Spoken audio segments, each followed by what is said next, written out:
આપ જોઈ રહ્યા છો વાત્સલ્યમ સમાચાર, હંમેશા સત્યની સંગાથે। આપ અમને યુટ્યુબ ચેનલ પર જોતા હોવ તો ચેનલને સબસ્ક્રાઇબ કરી બેલ આઇકોન દબાવો અને ફેસબુક પેજ ઉપર જોઈ રહ્યા હોય તો પેજને લાઇક કરો, કોમેન્ટ કરો અને સમાચારને શેર કરો। સમાચાર આપવા માટે સંપર્ક કરો 8732918183। મોરબી વાંકાનેર નેશનલ હાઈવેની અંદર મકનસર અને બંધુનગરની બાજુમાં આવેલ એક્સેલ સિરામિક સામે ગ્રામજનો દ્વારા આજે રસ્તા રોકો આંદોલન કરવામાં આવ્યું હતું।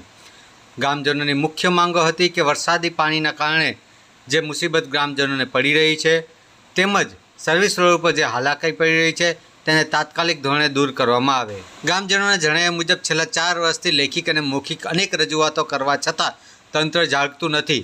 અંતે તંત્રને જગાડવા માટે અમે આ રસ્તા રોકો આંદોલન કર્યું છે। રિપોર્ટર ધવલ ત્રિવેદી, વાત્સલ્યમ સમાચાર, મોરબી।